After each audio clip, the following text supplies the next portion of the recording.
Liftoff will start in T-minus 10 seconds. 10, 9, 8, 7, 6, 5, 4, 3, 2, 1. We have ignition. It's time! 15 seconds from Game 7 or from championship number 6. Jordan, open, Chicago with the lead! Behind the screen, Harper got a piece of it, it comes off. The Chicago Bulls have won their 6th NBA championship. Tying run at second, 2 out, Palmero over the head of Jenks. Uribe charges, throws, out! And the White Sox have won the World Series. To the far side around the 8-yard line to Hester. Under it, and to the middle at the 15, to the 20, breaks free of the 25, to the 30, to the outside, 40, midfield, 40, 30 in the coast, 20, 15, Hester 5. Oh!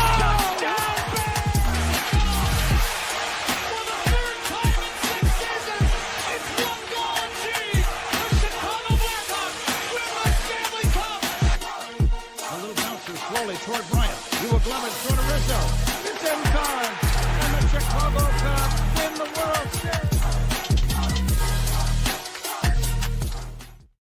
What up, what up, what up? Welcome to ShawnSierraSports on Sports Zone Chicago. I'm your boy, the SuperBack, Shawn Sierra. Thanks for tuning in. If you're watching us on Facebook Live, then I guess you found us on Facebook. And if you're not following me on Facebook, what? Come on, go to Facebook, type in Sports Zone Chicago, click the like button, and now you're following Sports Zone Chicago. Simple. If you're watching us on our YouTube channel, excellent. And if you're not subscribed to our YouTube channel, for real, come on, guys, go to YouTube, type in Sports Zone Chicago, click the subscribe button, but also click the notification button. That's the little bell next to it, and that'll let you know anytime a show from Sports Zone Chicago is going live. Get it? Got it? Good. Man, you can also tweet this show. Tweet us at Sports Zone Shy. That's CHI at Sports Zone Shy. Now, if you want to follow me, just me personally online, want to know what I did? Let me tell you what I did.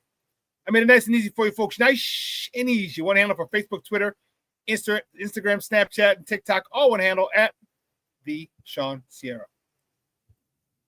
Man, I got a great show, but I need you to get interactive. So whatever platform you're watching us on, whether it's Facebook or YouTube, if you have a question or comment on that platform, it'll come up here in the thread. We'll put it up on the screen. We'll incorporate it into the show, and that, my peoples, so it makes this the best morning Chicago sports talk show around, and that's you. So bring them all, baby. Questions, comments, smart-ass remarks, because ain't nobody scared over here. Like The Rock said, baby, don't sing it. Just bring it. Let us check out the chat already. Black Diamond in the house coming in with this craziness. He goes, top of the morning. You know what it is, Steve-O. Cue our song. No, don't cue that damn song. Coming in with your craziness already, bro. What's all that about? Cornelius Cole says, what up, ShawnSierraSports fans? White Sox. Go, there you go. That's the song, Steve-O. Let's go, White Sox.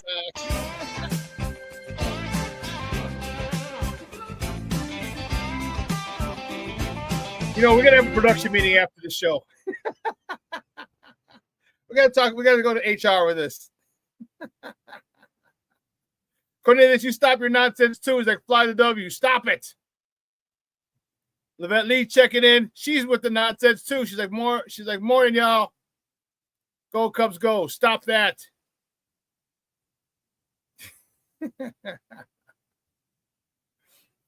Rashawn Wall's in the house. He's like, what up? What's up on a hump day? The summertime is here. Yes, it is, doctor.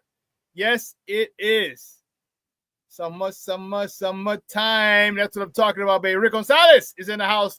Say good morning, Sean, to the chat. FGB. Dude, FGB, baby. And for the Sox fans, let's find an H. Hopeless. Nah, bro, they're not hopeless. They're just young. They're young and they're going through growing pains, man.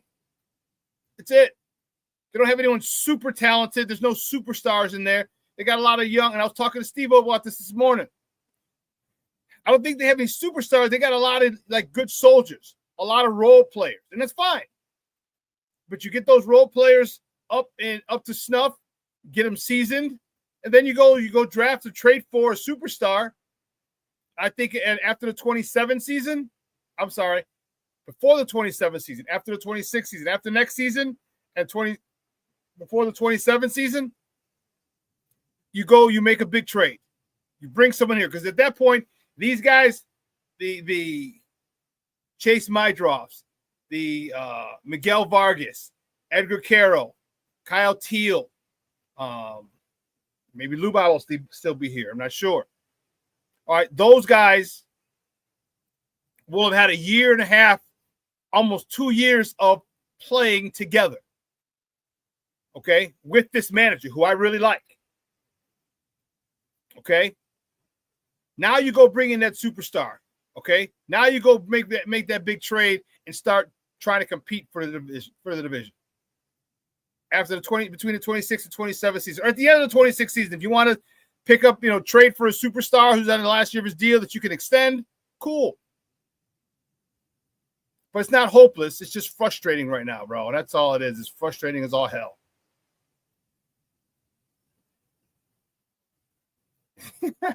Rick Gonzalez, my ears are bleeding. I know. Steve-O plays that silly song.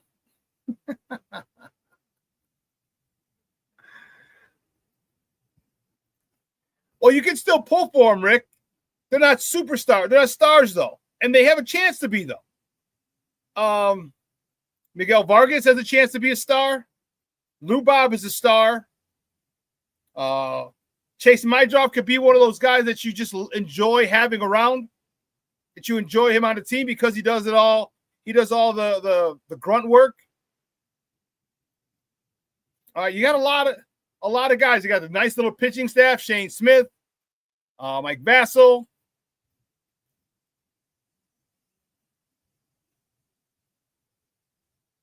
Oh, something crazy. So I don't know. Zero stars, no. I think you got some stars. Definitely Lou Bob. But I think you have a Miguel Vargas in the making. And we'll see who else. Maybe a Kyle Teal, their catcher. But right now, I would just say Lou Bob. And here's the thing. Let's watch them grow. Let's watch them grow. They can grow into being something more than we think they can be.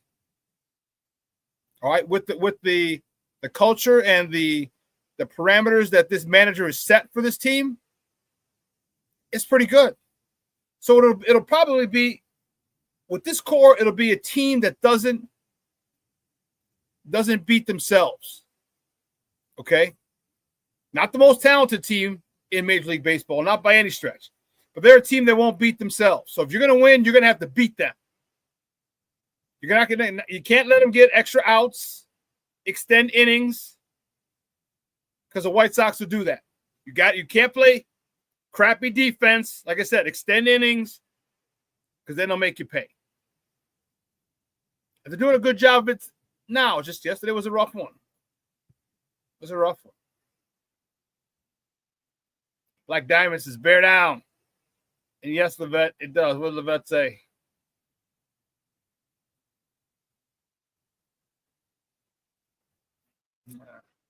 Said the W's flying. No one cares.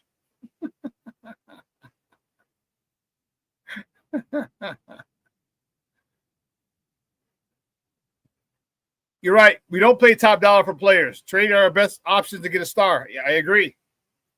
Or if you just held on to Fernando Tatis Jr., that would have been a nice start. Could have done that. That would have been a nice start. Oh, man. Listen, we got a great show for you, man.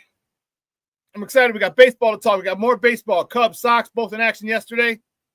We have them to talk. We have Chicago Sky. They're in action again. They're in action last night also. We have that to talk.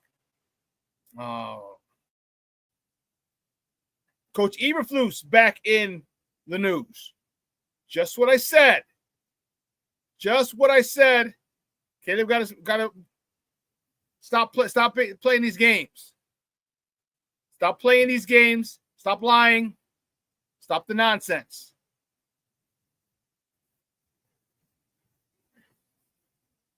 So we got some Bears to talk. And I'm excited about it. So as our old Uncle Hawk Harrelson used to say, sit back, relax, and strap it down. I am fired up to talk to you guys on this hump day. Had a great workout this weekend. You see I got the Blues Brothers. I'm on a mission from God today. I'm on a mission from God.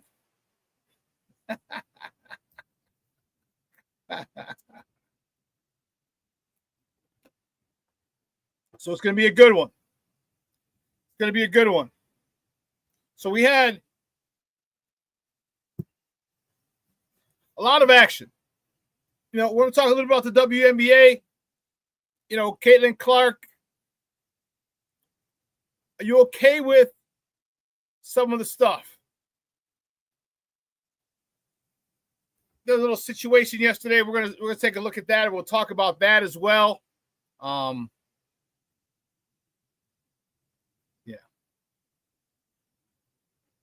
Yeah, we'll talk about that. We got a great show for you. It's jam-packed. Jam-packed.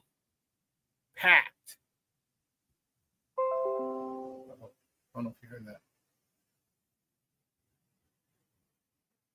Let's get it cracking. Guys, you know how we do. The first segment of every show is called Top of the Morning.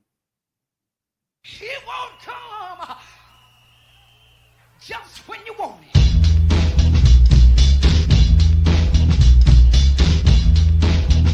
Top of the morning to you.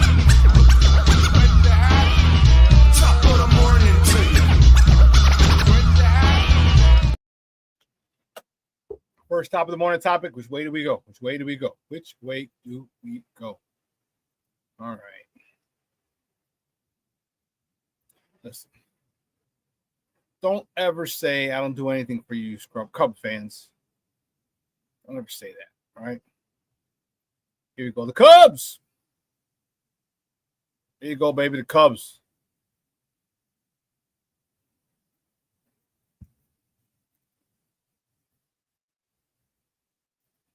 Uh-oh.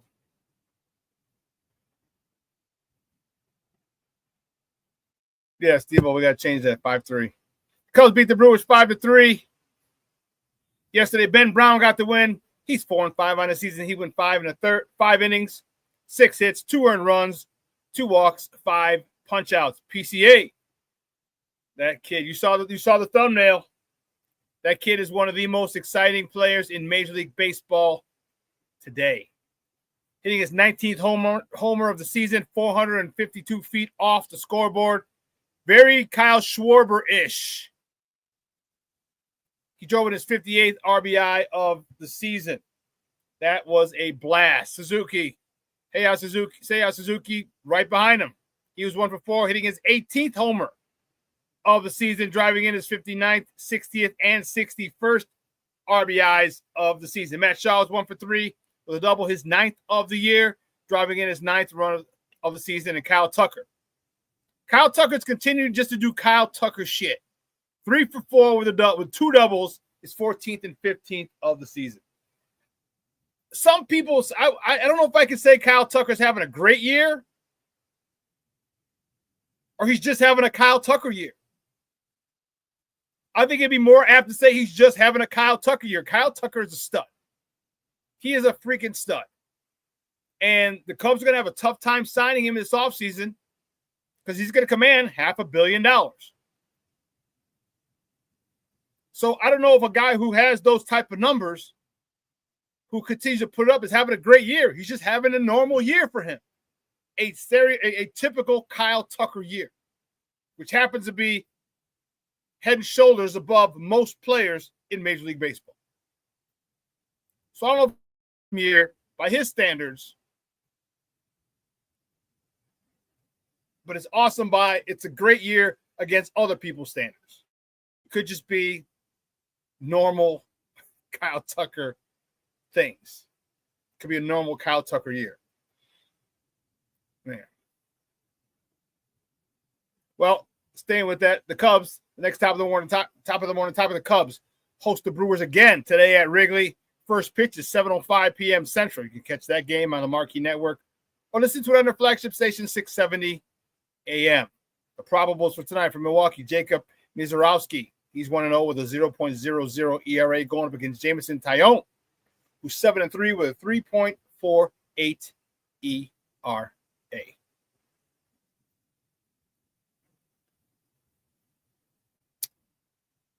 The cool part, and as a baseball fan, as a true sports fan, like, again, I don't really even dislike the Cubs per se. It's just you fans that make me talk all this shit. But PCA, my goodness. You'll see in the highlights in a little bit. Man, this dude is doing it offensively, slamming it off the board, off the scoreboard in right. Defensively, came flying like a bat out of hell to save to catch a short fly ball. Base stealing. This guy is literally doing it all. One of the most exciting players, and I get it, Cub fans. I'd be touting him too. Can he keep this up? Because if he does, he's in that MVP conversation. He's in that MVP conversation.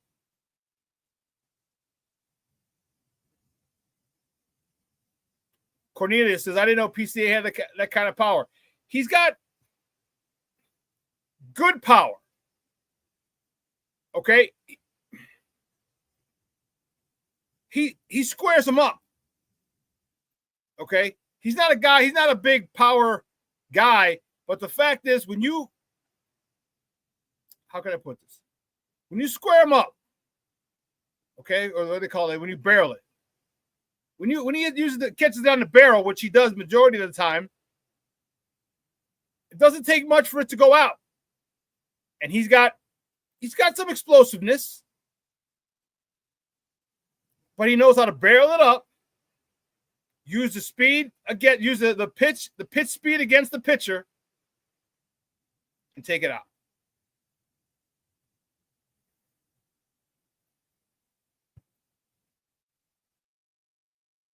Keeping it moving.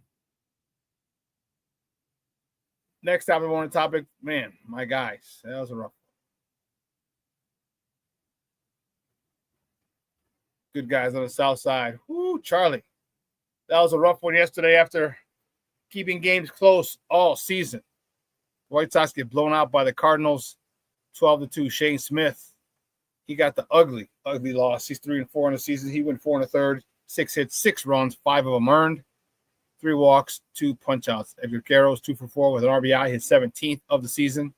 Vinny Capro's 1 for 2, driving in his 6th RBI of the season. And the aforementioned Miguel Vargas was 1 for 4 with a double, his 19th of the season.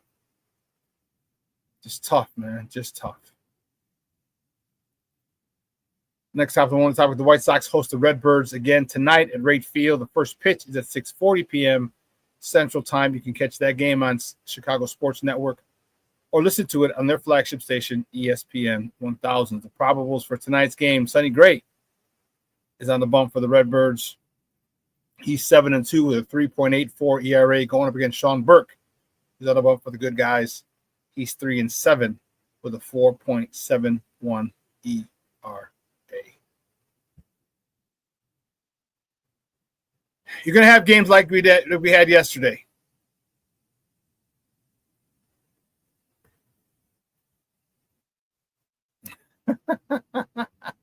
Rick, we have bragging rights over the Cubs from 05 to 2016, and it's been a nightmare since the Cubs won their World Series. Yes, it has. You ain't lying, Rick. You ain't lying. Cornelius Squall says, I just hope that PCA gets a little more discipline at the plate. Okay.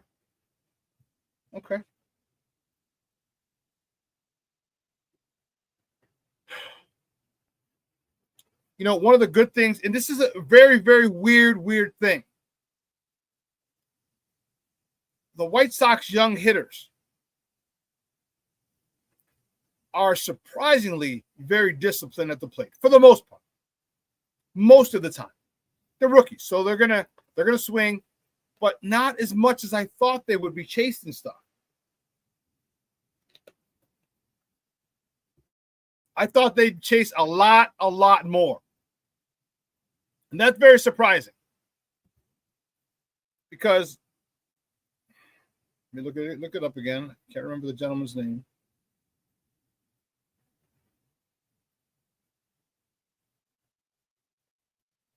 Paul Janis, the director of director of player personnel.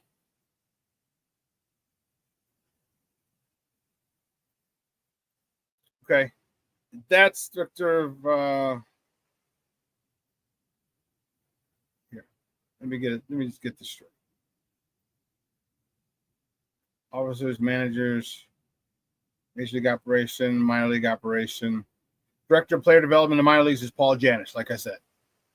Okay. These youngsters are coming up with a much more disciplined eye. As I said, very uncharacteristic of a lot of people. I think I need to do a Google search on Paul Janis. Is he a player? Because Chris Getz, I still don't know how he got that job. I've said it here ad nauseum. But when you get good people under you, sometimes and many times, and you allow them to do their job, they can mitigate the bullshit that you perpetuate. Jerry Reinsdorf. You got a good guy in Paul Janis, and he's developing these youngsters well. And this is why I tell you, it's okay. You know, you say we got no stars. I get it. But we have a lot of guys who are disciplined. We have a lot of guys who are coachable. We have a lot of guys who follow through. We have a lot of guys who just don't stop fighting. We have tons of guys who just don't quit, who just don't believe until the 27th out is recorded.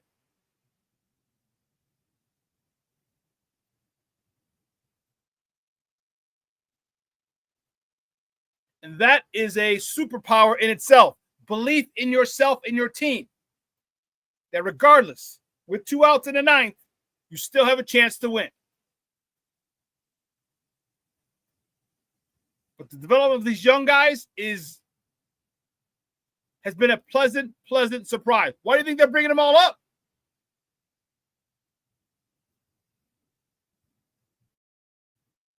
No, you got Kyle Teal, Edgar Caro, Tim Elko, Miguel Vargas. All these guys they're bringing up, Chase Mydroth. I mean, if I'm a minor leaguer, this is the top of the organization I want to be a part of because they're bringing people up. They're bringing people up, giving me a shot. Good morning, Patty. Good morning, Jeremiah. Jerry. I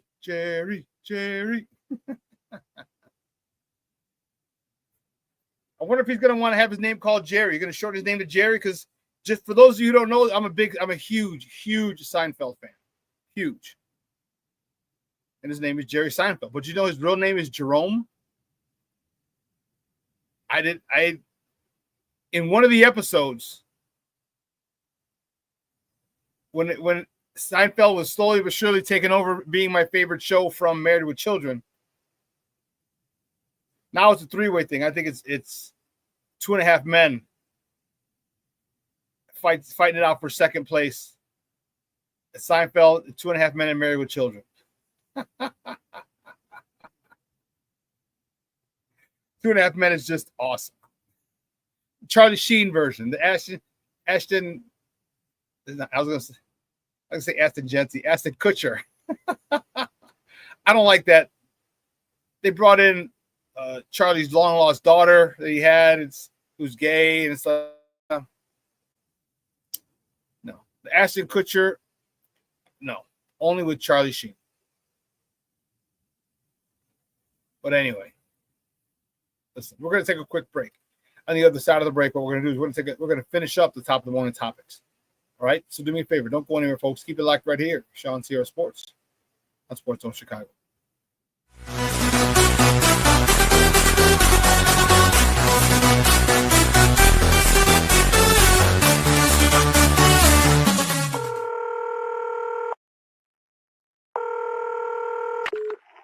Operator 901, where's the emergency? 127 Brymere.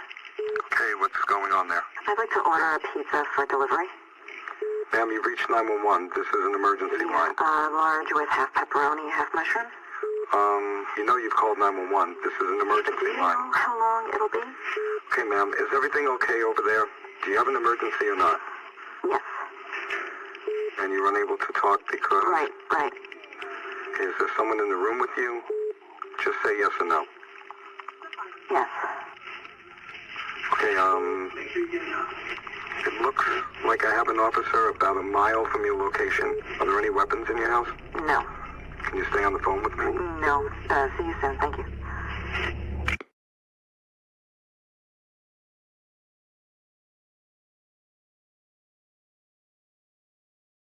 Every day, we take steps to keep the people we love safe, but some health risks are easy to miss. Ticks hiding in the yard can spread germs, like the ones that cause Lyme disease. Mice searching for food can spread bacteria that makes us sick.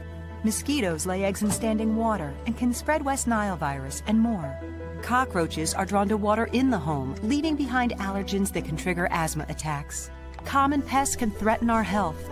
Learn how to protect your family at pestworld.org. When I'm flying, I put my helmet on, my visor down, my mask up. You don't know who I am. Whether I'm African American, Asian American, Hispanic, white, male or female. You just know I'm an American airman kicking your butt.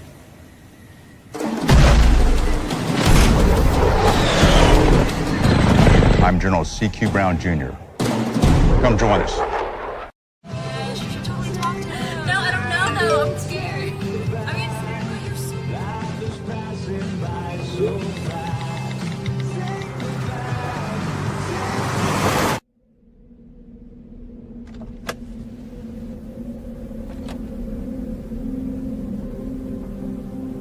Do you know that you're in my lane? No, not at all.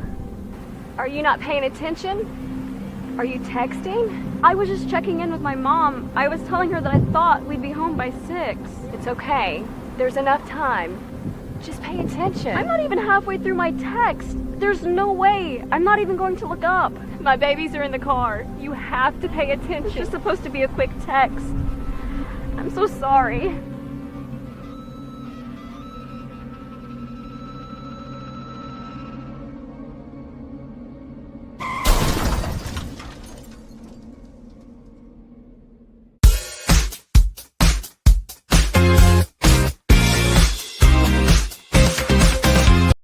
Then you get the righty and Suzuki. Swing and a high fly ball drilled out towards right center field. That one is off the glove of the center fielder Churio. Into second is Tucker, and it's a double. Using the other side of the field. Lines one into the gap in right center field. That's going to roll. Nico's on the move. Nico racing towards third. They're going to send him. Porter to the plate. Shaw into second. It's an RBI double. Try to bunt. I think he would. One popped in the air. Shaw. And he makes the catch. Really use that other strikeout right now. High fly ball. Left field. On its way. Out of here. Suzuki finally got a fastball inside, inner half. They've been pitching him away. This ball they wanted away, and it leaks in. Welcome back to Shawn Sierra Sports on Sports Zone Chicago. Those clips courtesy of the Marquee Network. Those were the Cubs. North side today. A big 5-3 win over their division rival, Milwaukee Brew Crew, the Brewers.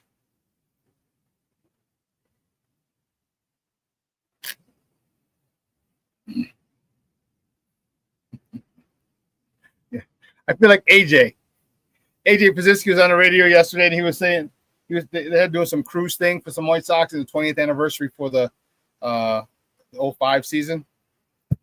And so they asked him about, are the Cubs for real? And he's like, oh, yeah, they're for real. He goes, they got a great – he goes, the only issue is they're in the National League. Because you got the Dodgers, you got the Padres, you got the Phillies, you got a lot of teams. He goes, but they're for real. And he was going on and talking about it. He said, you guys know how difficult it is for me to say something nice about that organization, about the Cubs. I love AJ. Love him. Love him, love him, love him.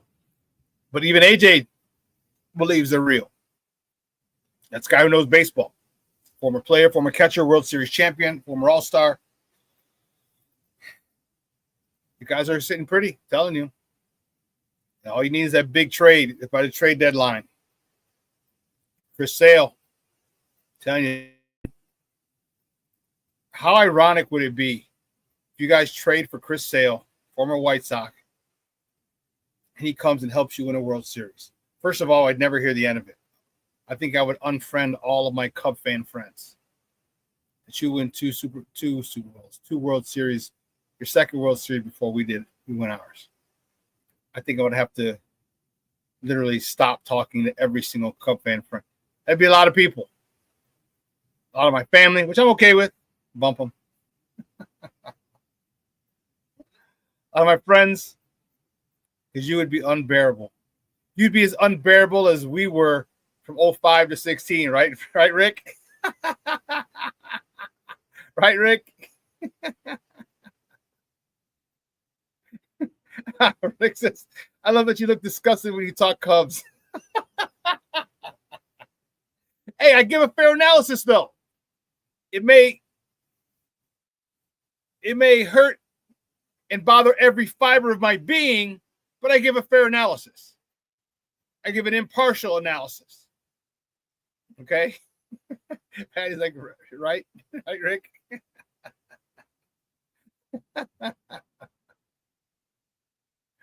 Oh, man. That 11 years was good, Papa. He says, yeah, Shawn. Hell yeah, Shawn. It was good. A good ride from 2005 to 2005 to 2016. It sure was. It sure was. But keeping it moving. The next top of the morning, top the sky. While I kiss the sky. Man, the Sky had this one, man. Sky had this one, and they should have won, and they snatched defeat from the jaws of victory. Out to the DC Mystics, 78-66. I know it's an old one. Candace don't play for the Sky no more, Steve-O. 78-66. And they had a lead. They were up 15, 16 points, 17 points at one point. My man, King Book of World, if he's in, I don't know if he's in. I didn't see him checking in. But his future ex-wife, Camila Cardoso, she had a double-double, 18 points. She led the Sky with 18 points, 10 rebounds. My girl, Angel Reese, 17 points, 10 rebounds. Ariel Atkins, 10 points, 7 assists. You know, they can't continue to do this. Sky aren't a very good, very well-constructed team to begin with. All right, they're not a very well-constructed team to begin with. So when you have somebody down, they cannot afford to let them off the hook. Let them up off the mat. You can't.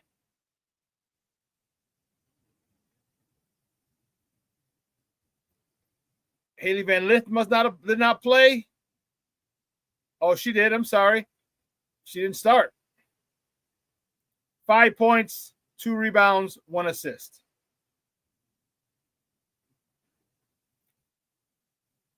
She's got to do better, but she's a rookie. And Vandersloot was to be her mentor before she went out. And that's going to hurt her development. Those were the only 3 Sky players in double digits. Reese, Cardoso 18, Reese 17, Ariel Atkins 10. The next was Rebecca Allen, who had 7 points, 5 boards, 4 assists.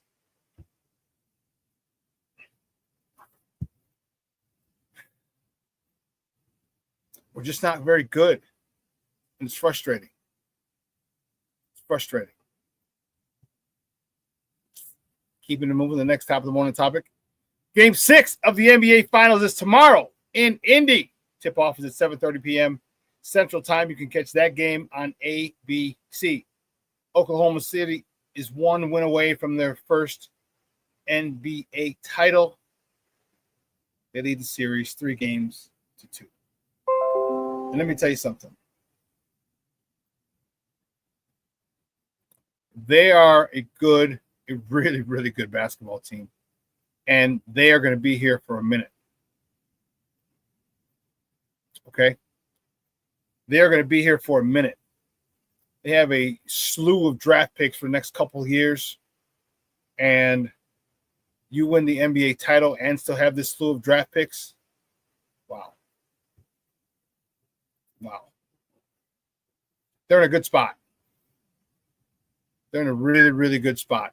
And unfortunately, a lot of people here, you know what? Because I looked at this earlier.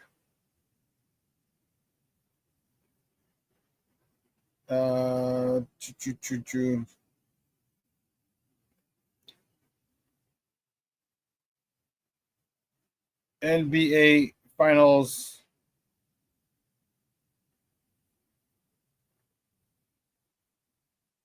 game, what are you, 5? Game 5 ratings.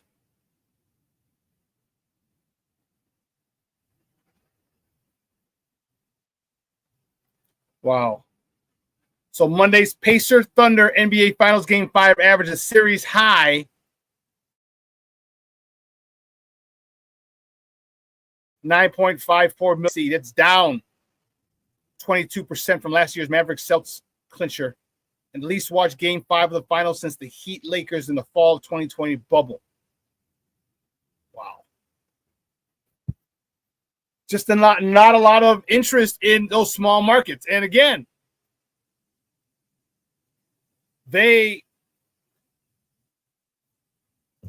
people are missing out on good basketball. Great young stars.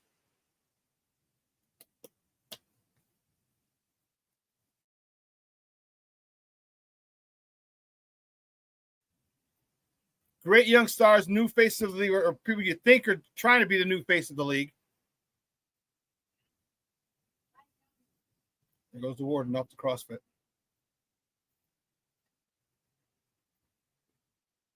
Okay, Cornelius. Cornelius says, I'm excited to see a new dynasty like OKC. I was tired of the Lakers, Warriors, and Boston. I wasn't tired of the Warriors. Definitely not. Because Steph's so likable. Draymond Green's a jag bag. But Steph was so likable. Clay was likable. Kerr's likable. Sean Livingston's, Andre Iguodala. All those guys, except Draymond. Draymond rubs you the wrong way. And you love the hell out of Draymond if he was on your team. He wasn't on my team, so I didn't love him.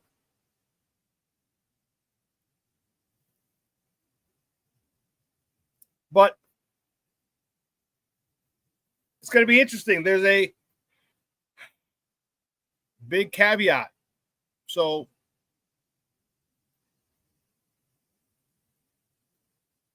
Tyrese Halliburton strained his knee, his quad. Is it knee sprain?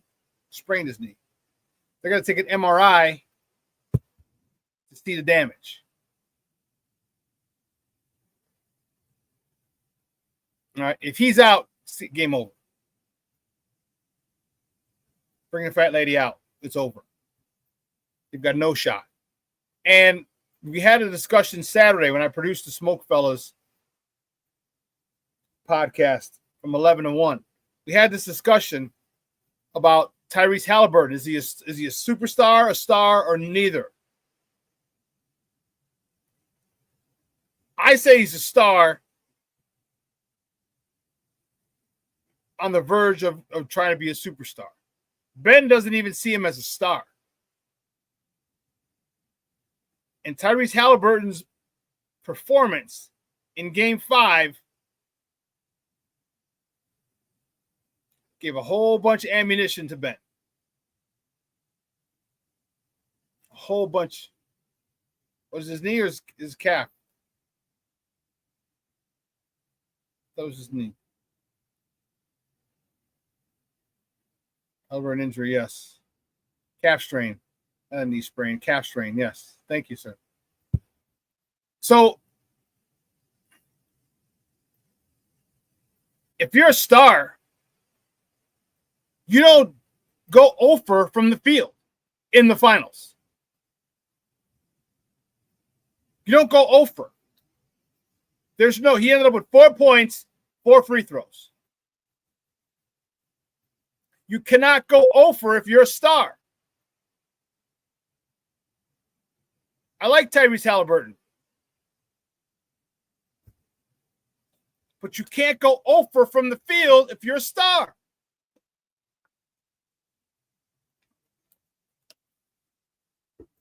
That bugged me. Like, listen, man. The hell with giving everyone else involved. If you do that, that's the first quarter. Second quarter or into the first quarter, the second quarter, turning it on. And I get it. OKC's got the best defense in the NBA. Guess what? You're in the finals. They got there for a reason. You're going to have to, if you're a star, it doesn't matter what they do to you. Doesn't matter how they double team you or send different guys at you to guard you. It doesn't matter. You find ways to score.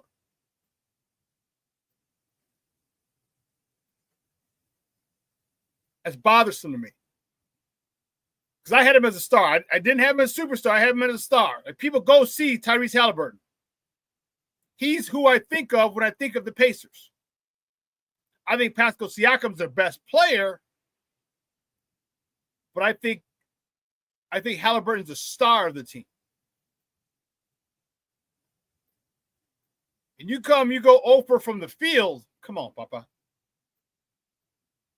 I mean, you let every single person in the world who watches basketball have ammunition. And you can't be like, oh, well, we had those games. Not in the finals. You can't have those games in the finals. You can't have that game in the most pivotal game of the series. Well, the second most pivotal game. The first most pivotal game was game 4. The first most pivotal game was game 4. You're up 2-1. You won game 1. You lost game 2. You won game 3 at home. If you're able to win game 4, you go up 3 games and 1. That was the most pivotal game. But they tied it. So now it's a best of 3 with 2 games OKC if necessary. So whoever's going to get this win, whoever wins game 5 is 1 step closer. Got 2 shots at it. And you were going home. You would be going home to try and close it out at home. And you have no points from the field, 4 free throws? That just can't be. That just can't be. You've had game-winning shot, tough shots this playoffs, and then you don't show up. And I know you might have the calf strain. Damn, you got to get it. You got to perform. This is the finals. This is where your legacy is created. Right here.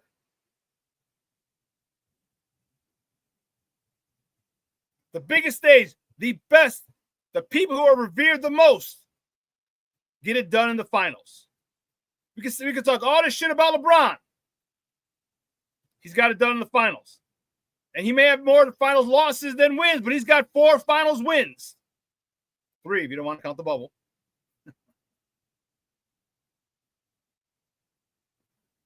But this is where it is. The biggest stage, the biggest stars step up. What does Stacey say? Big-time players make big-time plays in big-time games. And Tyrese Halliburton didn't do that. You needed, that was, man, game 4 was pivotal. Most people, myself included, said you lost the series in game 4. You lost it in game 4.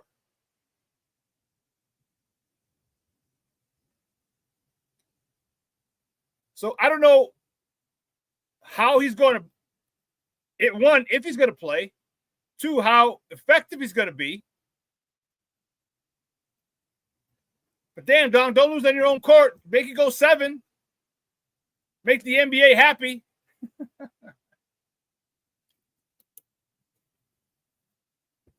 Make the NBA happy to get 7 games. More commercials, more revenue, because, they need it. They got to keep paying for the WNBA.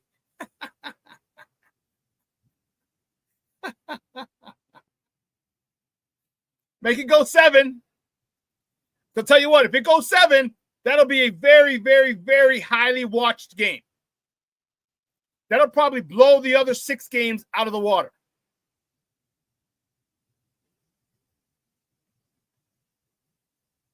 But I can't, that's unacceptable to have 0 field goals in the finals game, game 5, the second most pivotal game. Well, the most pivotal after game 4. Nothing from the field. But you want to be a star. You want to be one of the faces of the league. Can't do it. Can't do it.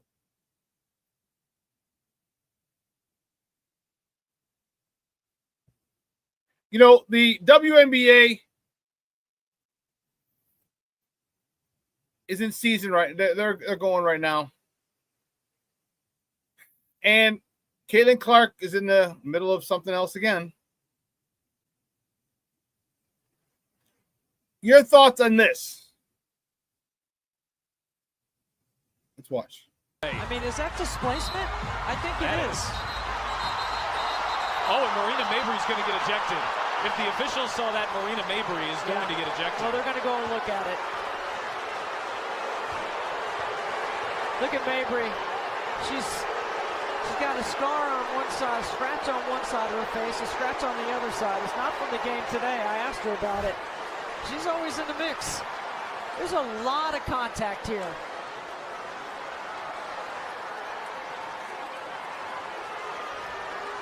There's a scrape across the face. That's what Clark didn't like. And then Mabry came in with a bump. And Mabry's day is almost assuredly going to be done. Both teams. That clip courtesy of the WNBA. So, here's my thing. I don't mind the chippiness. Okay.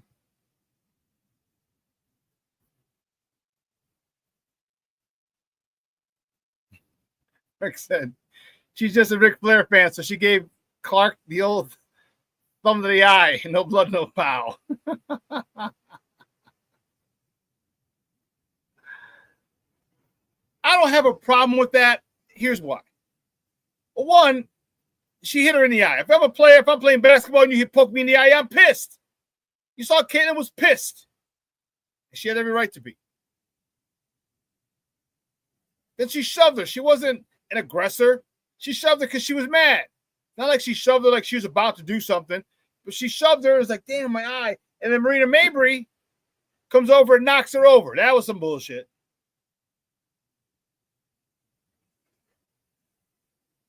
That's grounds for that's like hockey. Third man in. Penalty box, you're ejected. 5-minute major, you're out.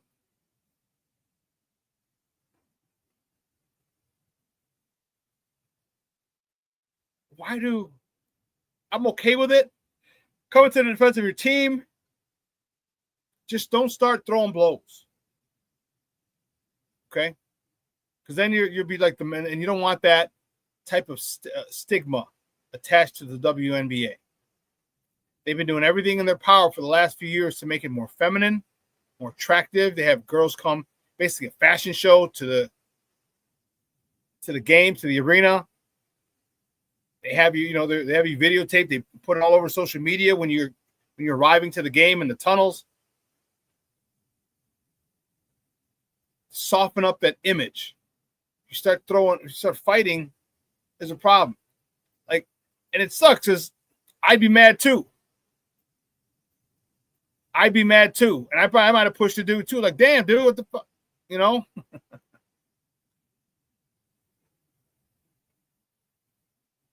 Because you don't understand how, like, that's, if you don't, that's Jon Scheyer. If you don't know the Jon Scheyer story, I'll give it to you in a nutshell. Jon Scheyer was balling. A dude hit him in the eye. I think it's a detached retina. Legally blind. Couldn't play basketball again, which is why he became a coach. Which is why he's the coach of Duke. Trust me, he's doing well for himself now. Trust me. But what I guarantee, if you asked him, would he have loved to have played basketball? Instead, I guarantee you he would have loved it.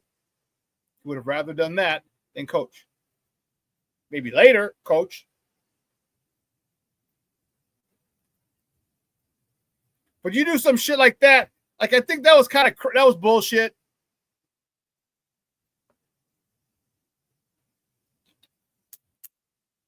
What is your hand doing up by her face anyway? She wasn't dribbling like this. I think people take shots at Caitlin because they're jealous. Caitlin, excuse me, not Caitlin. And I don't know why people are jealous. That's your cash cow. That's the golden rooster. You're going to be getting paid a lot more money because of her. And I'm not saying don't compete against her. I'm not saying that at all. Be physical with her. Play basketball. It's a game. But don't do no dirty shit like that, man. Like, why is your hand up by her face? This lady's selling out NBA arenas, not even WNBA, NBA arenas. Going to get you guys a contract, going to get you a TV contract, a massive TV deal. And you got chicks hating on her, taking cheap shots at her. Don't give me, oh, it's an accident. What the hell's your hand by your face for?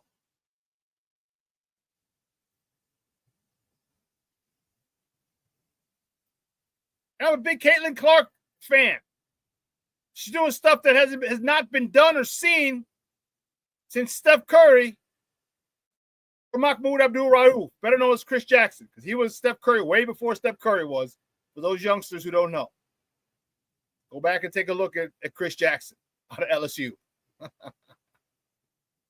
She was doing that crazy type of shit. Coming across, you saw when she first came back, 32 points she dropped, beating the Liberty, the team that was undefeated at the time. The defending champs. She drops 32. She dropped three logo shots.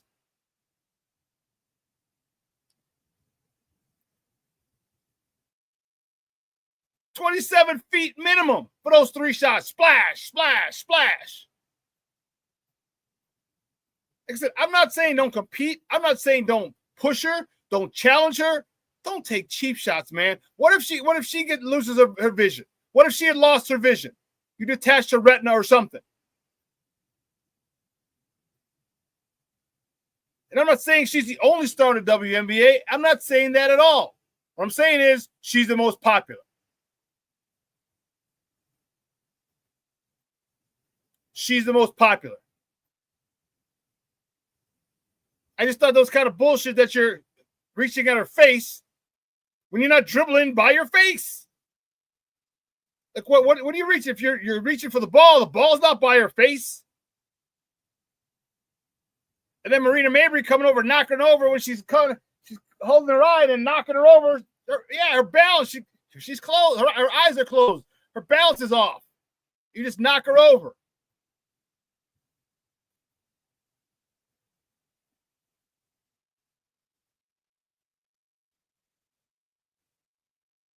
I just got annoyed by that. I just got annoyed by that. If you couldn't tell. If you couldn't tell. But listen, here's what we're going to do. We're going to take another break. On the other side of the break, we're going to talk a little Bears. So don't go anywhere, folks. Keep it locked right here. Shawn Sierra Sports. on Sports Zone Chicago. Hey, it's your boy, the SuperBack, Shawn Sierra, and be sure to follow Sports Zone Chicago on all social media platforms, on Facebook, Instagram, and our Roku channel. You can find us at Sports Zone Chicago, and on Twitter, we are at Sports Zone Shy. Also, be sure to download our mobile app so you can take Sports Zone Chicago with you on the go.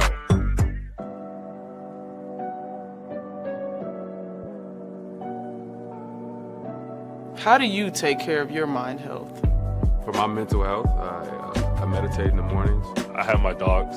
They're the best. I just find ways that help me just relax. Finding things that make me happy, like being close to my family. I meditate a lot and read books. I have hobbies outside of the game. I'm able to switch off. I'm able to turn my brain off from the game of basketball. Your mind health matters. Your mind health matters.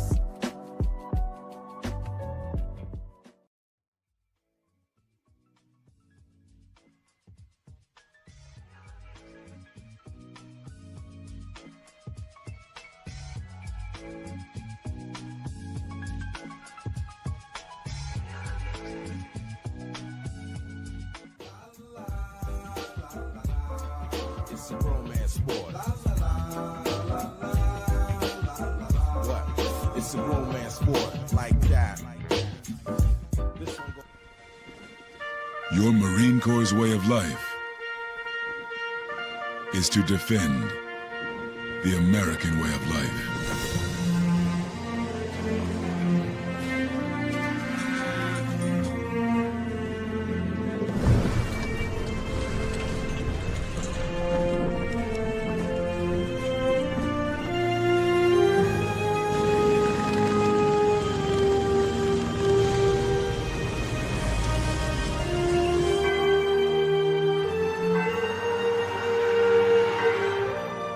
Every day, no matter where we serve, we take a stand for our nation, for each other, for us all. The few, the proud, the Marines.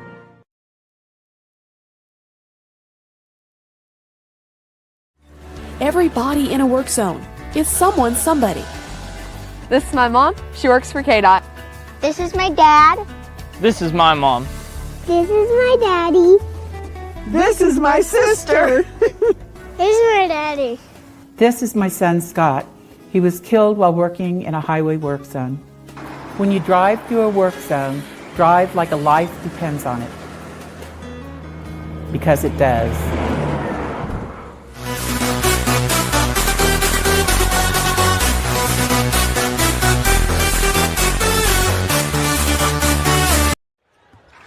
To consider Paige Beckers, but outside of Paige Beckers, the two best rookies in this league, in my opinion, are on this Mystics team. And Cardoso snags the rebound.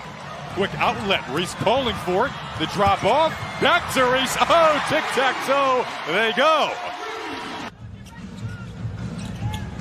Kia Nurse was 4 of 4 on Sunday, picking up where she left off. On the perimeter here, going to make the decision to take Iriafin. Got fouled and one. I think she heard you, Ship. You can see she's directing traffic even off the ball, saying feed it down low. Allen almost thought about it in the perimeter there. Then Reese drives again and finishes again. Scott, we expected a competitive back and forth battle tonight between these two teams. Pretty pass to a pretty cut from Camila Cardoso. Welcome back to ShawnSierraSports on Sports Zone Chicago. Those from courtesy of the WNBA. Those were the girls last night. Ladies, man, tough loss by our girls.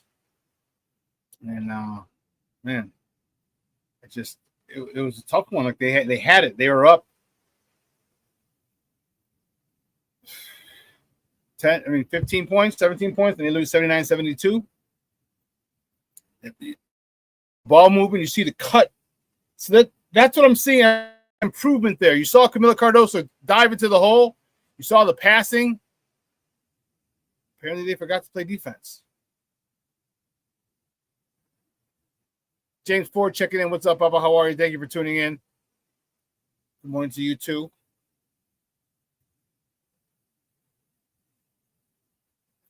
But we're going to switch gears. We're going to talk a little Bears. Listen.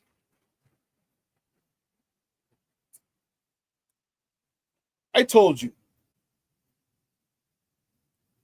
on this show, I told you that when Caleb came out and said,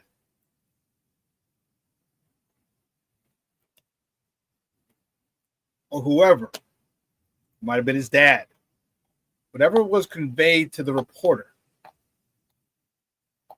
that has that new book coming out.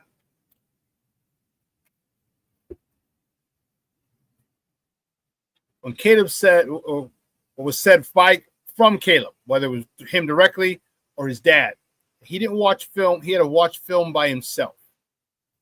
And everybody jumped on him. Now, listen, I am not defending Eberflus and a lot of the poor decisions he made last year as a head coach.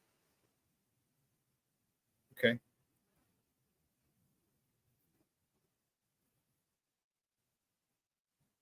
I just don't want it to seem like he was incompetent. Because you make bad moves, okay, it happens. But for Caleb to go out there and say, I watched film by myself, which he clarified later. And said, oh, I meant like I needed shortcuts. I needed this. Then you should have said I needed shortcuts. Because remember, I said that was a lie. I'm like, you mean to tell me Shane Waldron's not going to do his job? You mean to tell me he couldn't go up to Eberflus? He couldn't go up to Ryan Poles and say, I'm not watching film with anybody?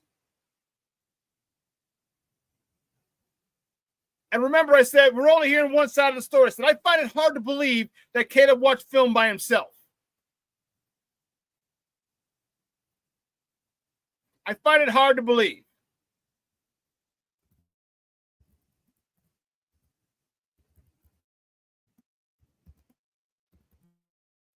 But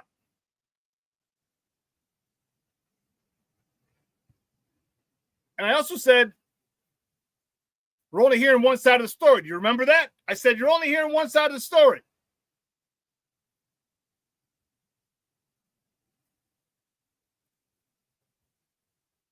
And I said, I find it doesn't sit, it does not right.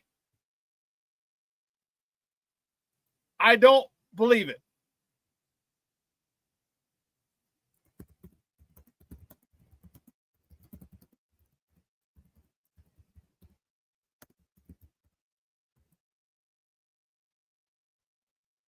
So he was on Ed Werder's podcast.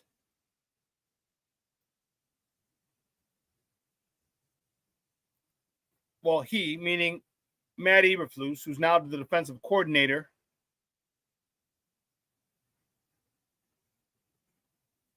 for the Dallas Cowboys.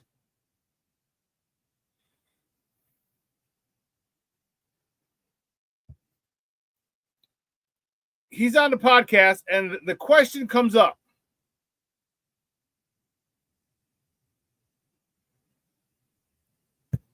There it is. Sorry.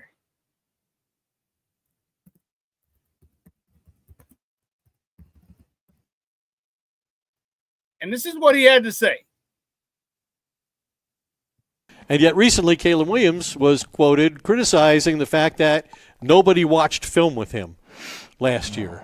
You're the head coach. How do you respond to that? Well, first and foremost, Hard Knocks, they do a great job. They really do. They stay out of the way. Because they're going to be here this year. Yeah, they are. And I've been telling everybody, the whole staff up there, that they do a wonderful job. They stay out of the way, very professional.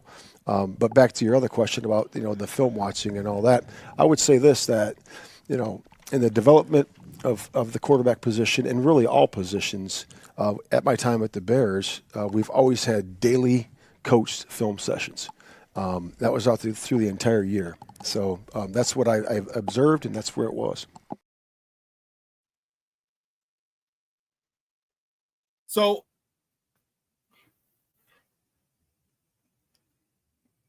I told you.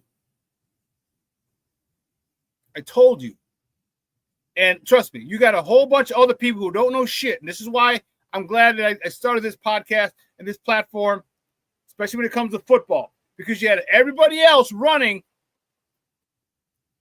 with it and saying, oh, wow, Caleb said he didn't watch film. They're a dysfunction. There it is. And I'm not saying they weren't a dysfunction. Don't get me wrong. But don't try and make it worse than it was. And you had so many outlets, big name outlets, lettered outlets, saying, oh, unbelievable. Well, see, this is this is that, this is horrible, this is this. I can't believe this, blah, blah, blah, blah, blah, blah. And where were those people when Caleb came back and said, oh, well, I meant like a shortcut, how to teach me how to give me a shortcut into watching. There's no shortcut in watching films. There's no shortcut. You got to watch them. And I said I found it very difficult to believe that Shane Waldron, whether you like him or not, didn't watch film with him. I found it very difficult to believe. And I also said, why did he not have a problem with Geno Smith or Russell Wilson? Why was that not the problem? So here, Caleb lied. Oh, what happened was, right? What happened was, I meant, no, you know exactly what you meant. You know exactly how it would be taken by the media. When you said no one watched film with me, you knew exactly how it would be taken. And Coach Wanstead was on the radio yesterday, and he said, yeah, that's kind of a shot. They talked about Eberflus's response. He's like, yeah, he goes, that's like a shot by Caleb. Come on, Caleb.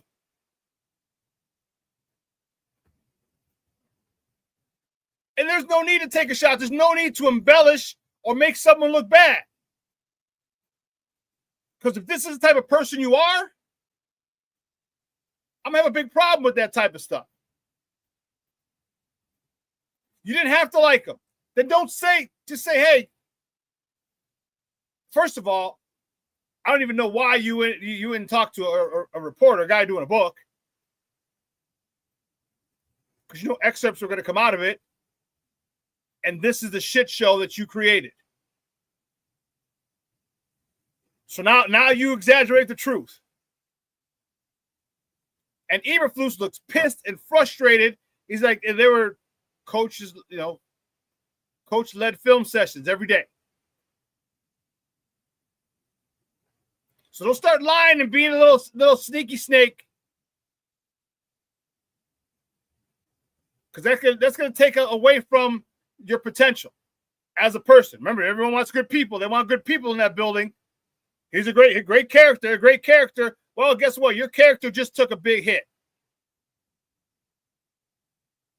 Your character just took a big hit.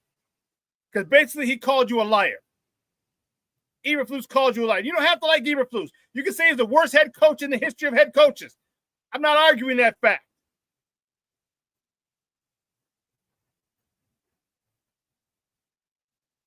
I'm saying what Caleb said was out of bounds. That crossed the line. To lie about not having people watch film with you. And then when pressed about it, say, oh, well, what I meant was, don't give me that shit. You're a very smart young man. You've been on your own. You've been living in your own since you were in high school. You know the game. You know how that would be taken by the media, by our media and national media.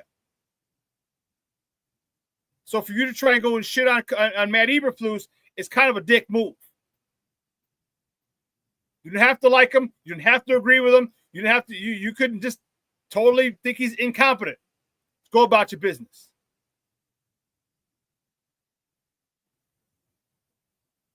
Go about your business.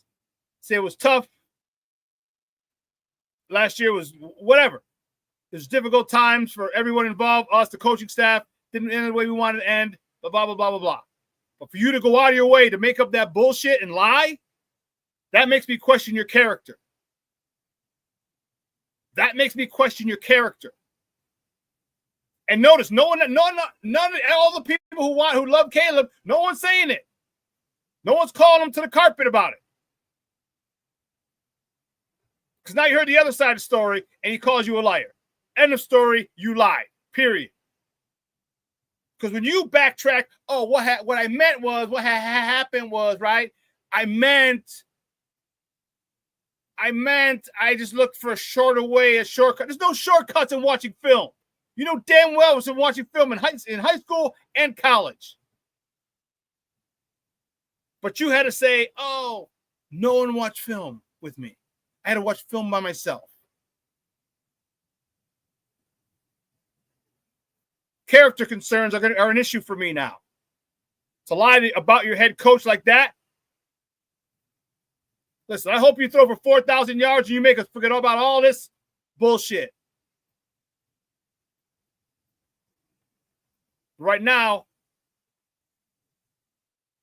I don't know, man. There's something about it. Something about it. If you're going to lie on your head coach, you're a rookie. You're a rookie and you're lying on your head coach? What kind of character is that? Words of respect for him as a head coach. I get it. You may not have liked him, period. Don't lie about him. Don't lie on him. Don't do that. If I'm wrong, tell me I'm wrong. But don't lie on somebody like that. Don't lie on people.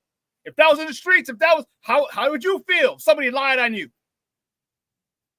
As a man, as a woman, how would you feel if someone told a bold-faced lie and then when confronted, oh, well, what I meant was, now you knew exactly what the hell you're trying, what response you wanted and how you're trying to make me look.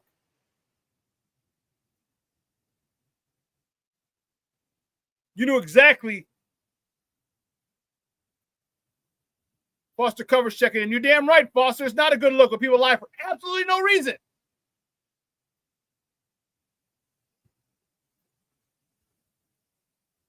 So that bothers me, if you couldn't tell. That bugs me.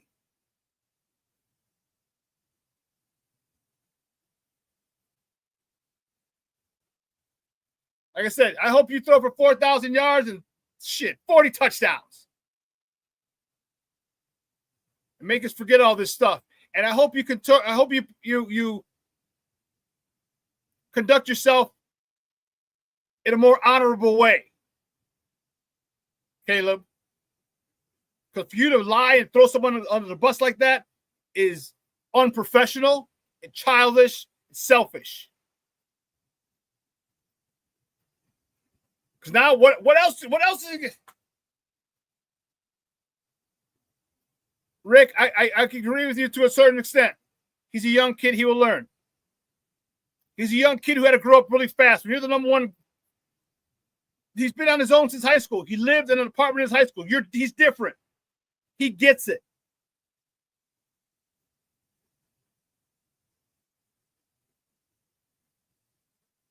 He knew what the response was going to be when this got out. He knew it. Like when we say things, we know the response. For the most part, we know the response we're going to get. Whenever we say something to a specific person, and he's saying it to a reporter who's doing a book.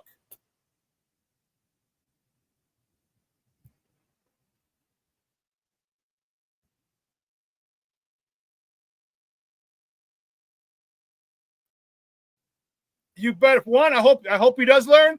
I hope he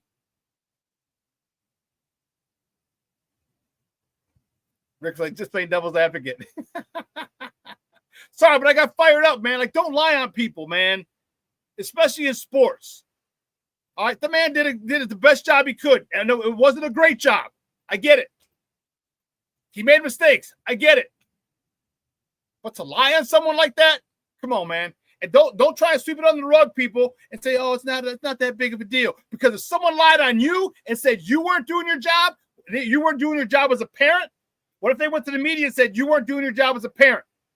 Or they went to your job and says you weren't doing your job as a worker here? How pissed would you be? We'd be having a conversation after work. You'd be getting a 2-piece with a biscuit. Talking about that, you know what I mean? Again, you make bad decisions. He wasn't a good head coach at all. Great defensive coordinator, but wasn't a great head coach. Cool. Don't lie on him. Don't do that. That shows your character. And that bugs me.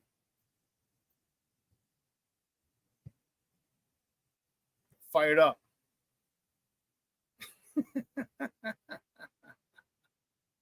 I got fired up. King Booker World checking in. What's up, Papa? I'm going to leave none of them.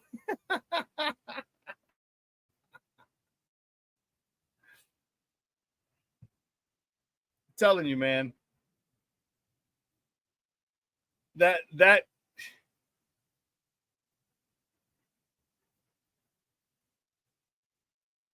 Cornelius, stop it. He said Elias is the most trust. What did he lie about? He didn't lie about anything. All right, this was a bold-faced lie. Even if this is the most trustworthy guy, either because he never accepted response for his mistakes.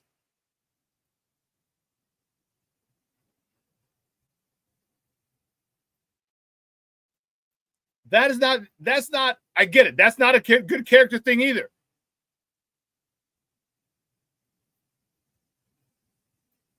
But did he boldly go out and lie about somebody and what they did and their negligence in their dereliction of duties? No.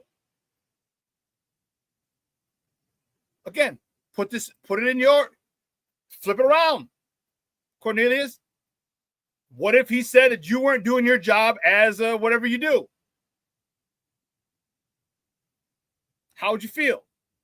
Whatever you do for work, and someone said, and you might be retired, but whatever you did for work, if someone said, hey, well, you didn't do, that guy Cornelius didn't really do this properly. I had to do this. How would you feel if someone lied about it? That's what I'm saying.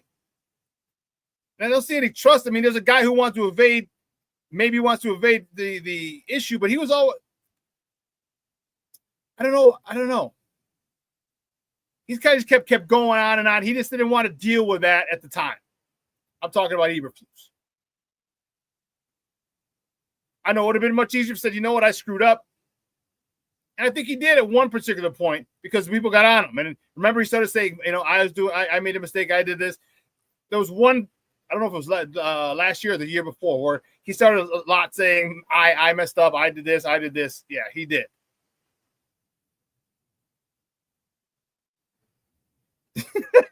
Foster's, you're a fool, man. Says Kraft doing Popeyes for lunch now. Why? Because 2 pieces of biscuit.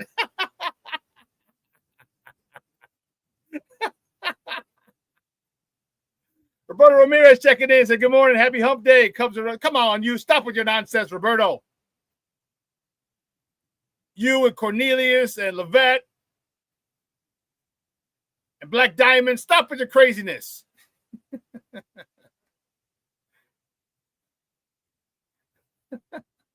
Junior, I had to work with lying about me. It was involved when I threw a catalytic converter at him. After that, the guy didn't talk shit. You know what, Junior? I can literally see you doing that. I can hear your voice yelling at him and then throwing the catalytic converter at him.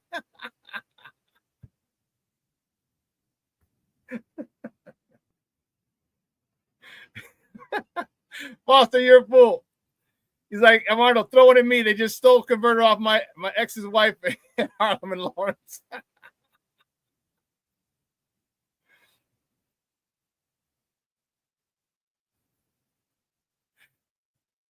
Yeah, King Booker World, he did. He overcorrected big time. He took blame for everything. He took blame for the cafeteria cause. He did. Remember, it was everything. The clock didn't start on time. I apologize for that, and I got to do a better job of making sure that someone whose job I have no control over does their job better. It's my fault.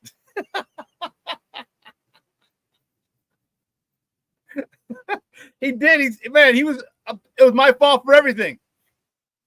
The wind came off the lake. I apologize for that. That was my fault. I wish I wanted to come from the west and not the east.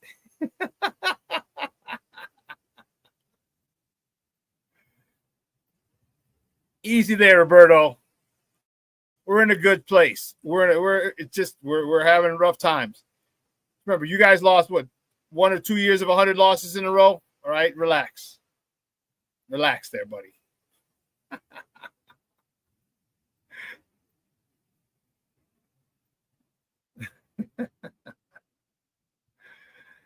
That's funny.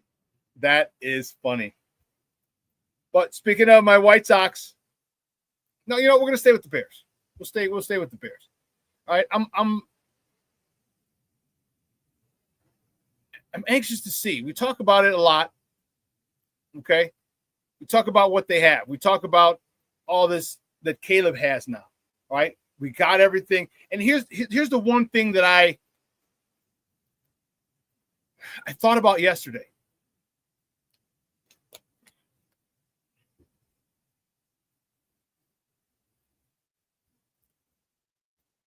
People said, myself included, you should have fired Eberflus before last season. How many of you agree with that? How many people think Eberflus should have been fired before the 2024 season? How many? Just put I do, whatever. Just put in the chat. How many of you guys think that Eberflus should have been fired before between the 23 and 24 season? After the 23 season, before the 24 season. How many people think he should have been fired? Just put it in the chat. King Book of World says, hey. And so you're one person. Junior, he's a second person. Roberto Ramirez, he's a third person. Okay. James Ford, you agree? You think he should have been fired between the 23 and 24 season, the off season? Shawn, yes. Cornelius, he should have been he should have been gone. Okay. So I think we have a consensus that he should have been fired. Now, here's why I tell you.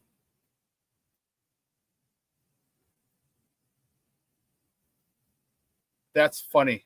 Foster Covers and Junior are because you guys be like my stepbrothers. You got Foster knew the Cronins. That's funny. Here's why. Let's think of this. So you don't think anyone in the Bears organization was in contact with Ben Johnson's people? Because remember, Ben Johnson was supposed to come out last year. Everyone thought he was coming out he was going to be a head coach last year before the 24 season. And what happened? He said he's going to stay in Detroit as their offensive coordinator. What if they, one, knew that from his people,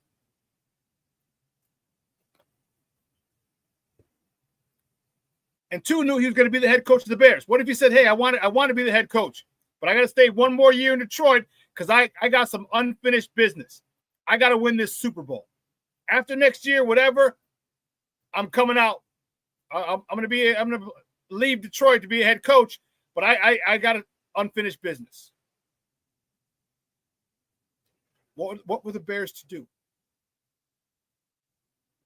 couldn't fire Eberflus, hire another guy, bring in a whole new staff, and then when Ben Johnson's available, fire that new guy. Fire a whole new staff who just moved to Chicago, and now they got to go find other jobs and another place to live.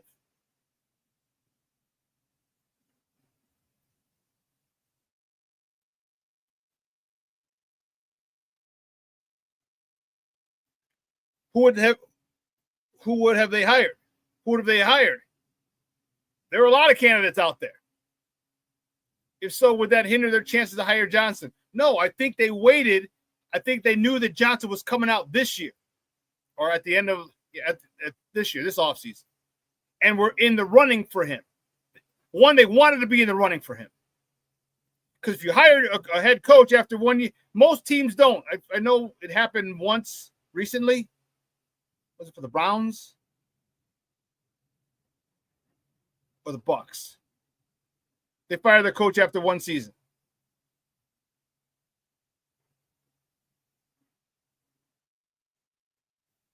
I think they wanted to coordinate the fact that when he was ready, they're ready to get rid of their head coach. So they did one more chance with Eberflus. Said, we'll keep you here. Because you could have seen that. If you're evaluating him, and I get it, you got to understand, he's a first-time head coach. Maybe you're not happy with him. It's like, if he doesn't make a big change, you can still fire him. Okay? We can Rick Renteria his ass.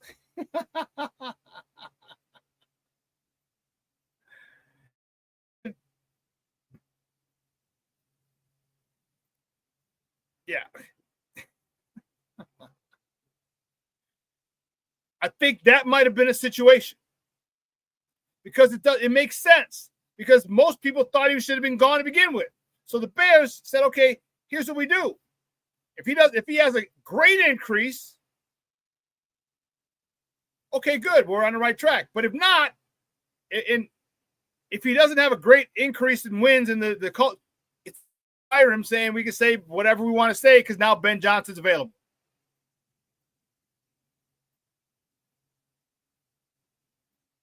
I think that's my theory.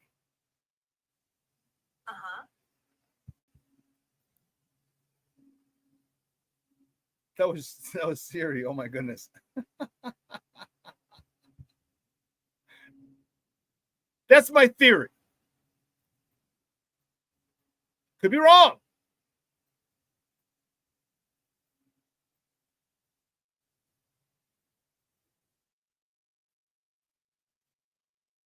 Foster, that's a great point as well. Foster says, I think that Poles and Johnson already knew he was coming to Chicago, and thus Poles convinced William to come here, telling him it'll change after your first year, and you can be the hero of Chicago. If that's the case, that's what he said. He had to convince him, and that was the convincing argument. Foster's, I can easily see that, and if that's the case, then guess what? Caleb Williams knew that Matt Eberflus was a lame duck head coach, which would make it easier for him to lie on him, in my opinion.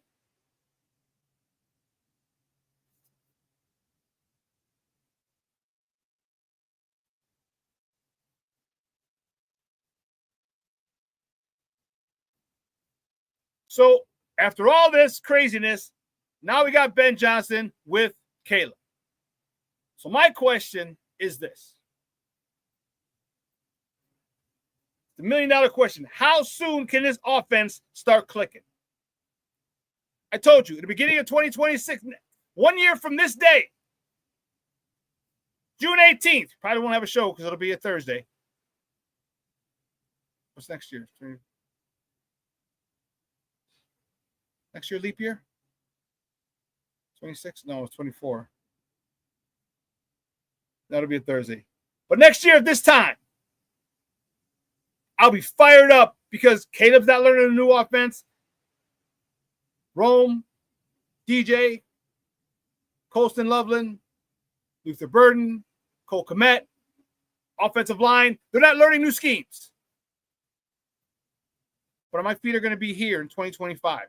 So how soon before this offense really starts clicking? Well, if Ben Johnson does a smart thing and he gives him a base, like we're going to run this. We're going to run short routes, hitches, slants, curls, hitches, slant, curls, quick outs, quick hit. And they get that short game down. Then he builds on that every week.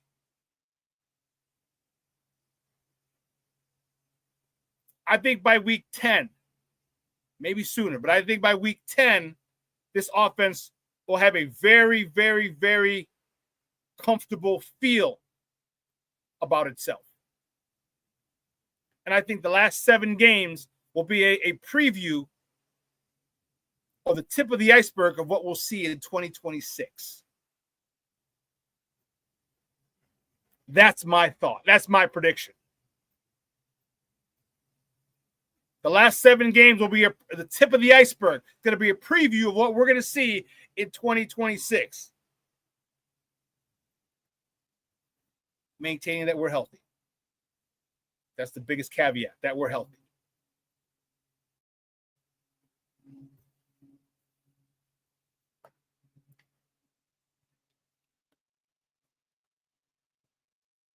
I mean, Caleb has a really, really, really good year. I think you're going to see a lot of numbers. And the important thing about this is that you have receivers who are yak monsters.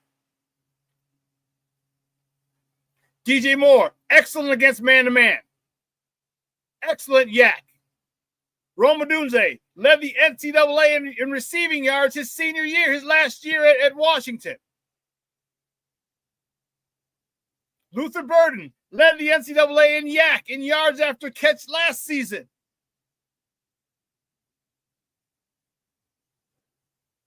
Your 3 receivers can run after the catch, big time. Cole Kmet's not bad either. Colston Loveland, another one, a wide receiver in a tight end's body. So I'm really anticipating Caleb to probably get close to 4,000 yards and the 30 touchdowns. I'm telling you, after week 10 or after the 10th game,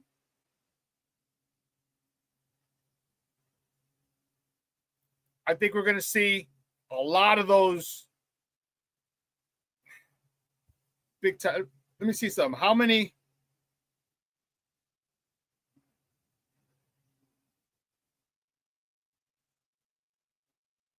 I want to see how many. Look at the schedule real quick. So we'll get the last.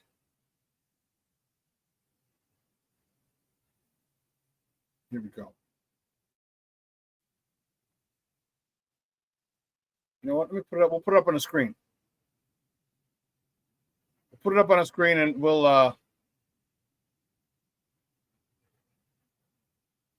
sorry, hopefully it isn't crazy. We'll put it up on the screen and we'll talk about this.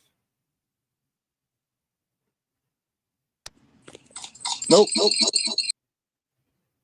I'll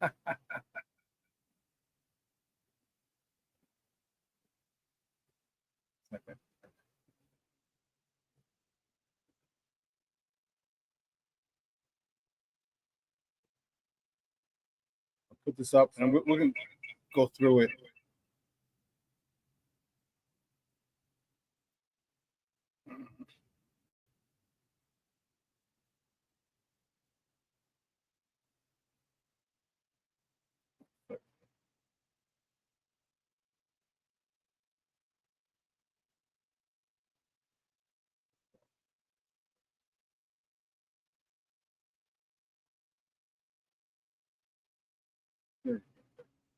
Perfect. So let's go through this.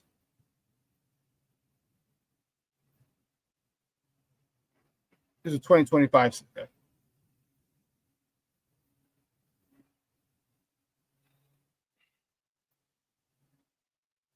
the last 7 games: Detroit, Frisco, Green Bay, Cleveland,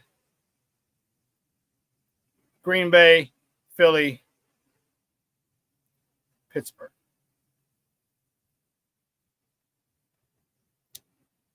Okay. So wait. So the home against Pittsburgh, Aaron Rodgers. We don't know what the weather's going to be like there. On the road at Philly, we should be all right. I don't know. We're home against Green Bay. I'm sorry. We're on the road against Philly and Green Bay. What the weather's going to be like there, I don't know. We're home against Cleveland and Green Bay. Don't know what the weather's going to be like at that point.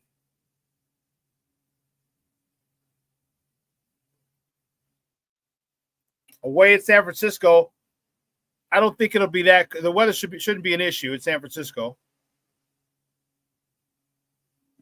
And then home against Detroit. All right, so San Francisco, we should have good weather. Green Bay and Cleveland, I don't know. We're at home. Green Bay are on the road. I don't know. Philadelphia. We're looking at right after Thanksgiving. I don't know.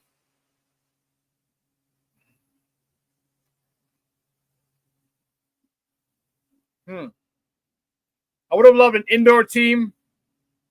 Like if we would have played the Lions and the Vikings later.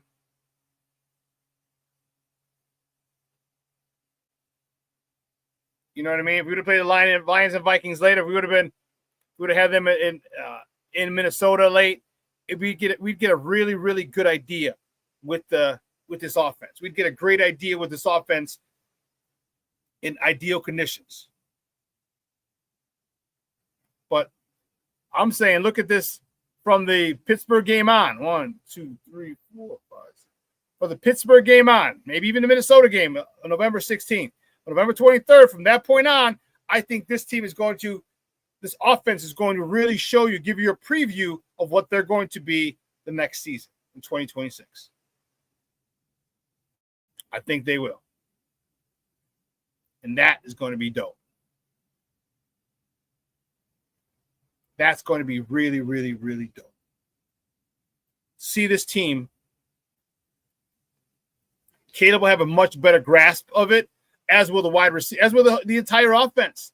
The receivers, the offensive line will have that continuity. Obviously, the left tackle position will be solved. That situation will be solved. Again, and this is all people stay healthy, and that's a big if. The NFL. Yes, they play in the Mercedes Dome. Do the Saints play in the Dome? Yes, they do, King Booker World. We have them. Yeah, but they're coming here. They're coming here. Yeah. But that's going to be a situation that I'm anxious to see. I'm looking forward to that.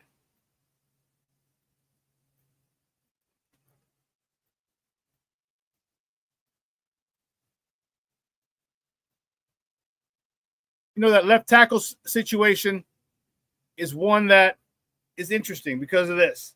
I was on Nomad Show the other day, or last week, and we were talking, Sunday, and one of the things he said is about Braxton. Yes, Foster, they will become a dome team. Yeah, King Booker World said, damn, they really jagged them with the home away dynamic with this schedule. Yeah, they did. They did.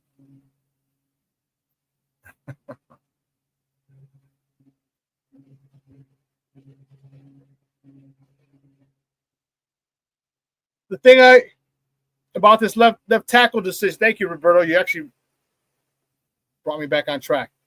They got to make a decision on the left tackle. We were talking, and here's the issue.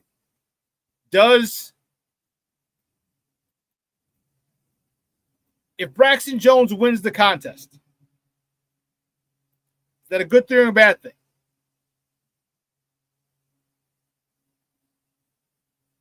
Here's why. Because Kieran Amagaji what was he, a second round pick?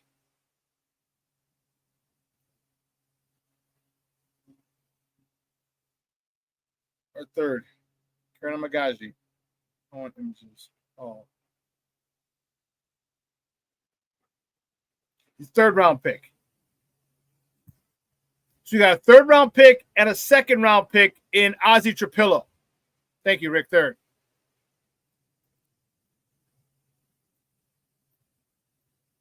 Roberto, thank you. Third round pick. Does that mean you whiffed on those second and third round picks? If Braxton continues to, if he wins that job, now mind you, Braxton's got a huge advantage. He's played in the NFL. He started in the NFL for 3 years. He's up to speed. Except the fact he's coming off injury. Except the fact that he didn't get a complete offseason in with strength training. He was rehabbing. Big difference.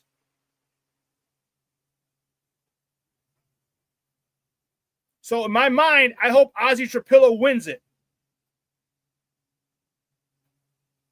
Because you're going to have to pay Braxton Jones at the end of the year.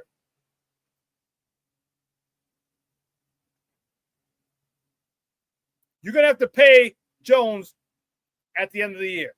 We talked about Charles J. Leno. He got a big deal. And he was, the human turnstile. Here. Rick, Cornelius, we're on the same page. Good thing because of the depth it creates. Yes. If Jones is our swing tackle, that bodes well for us. Yes, it does. I would like Ozzy to win that spot. And here's the thing. I wonder what the Bears are going to do if Ozzy wins that spot. What are you going to do? Can you trade him in the middle of the season? I don't know if that's going to work. And he's a free agent at the end of the season. Is he going to? Let me see something. Is he going to be a restricted free agent?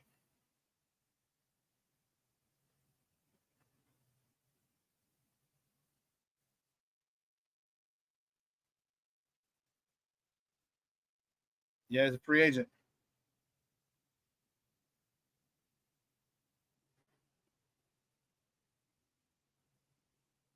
Yep. He's entering the final year of his rookie deal and will be a free agent in 2026.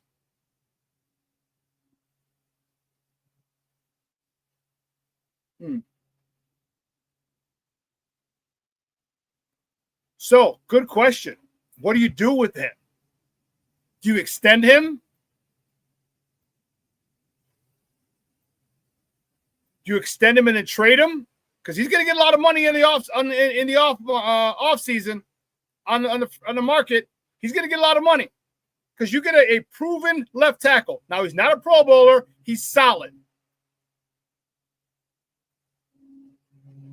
He's not a Pro Bowler. He's solid. So if you need a guy that's solid, if you just have trash at the left tackle position and you need an upgrade, this guy's solid.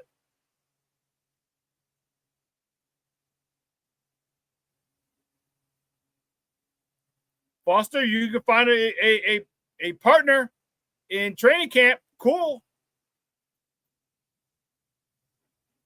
He's a starting left tackle in the NFL. An above average left tackle.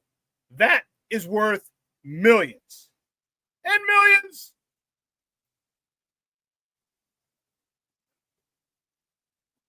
I would love for them to play Ozzy. I'd love for him and Kieran to battle it out. Ozzy win. Kieran, you're the swing tackle.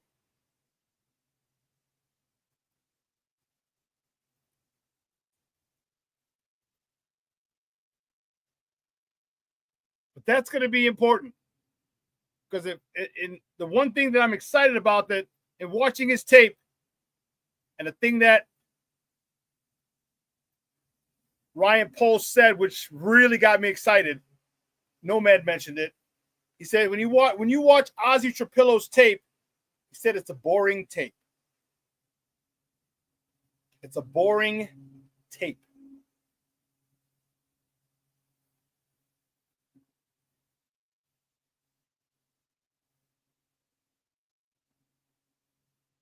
What that means is that he's not exciting. He's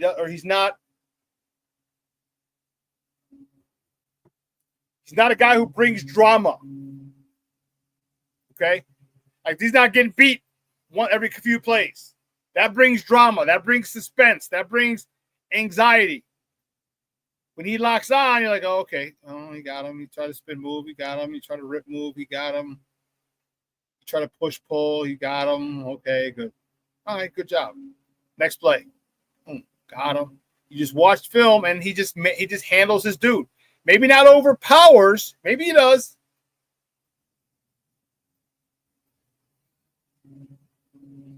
But it's very boring. He handles everything, and it looks effortless.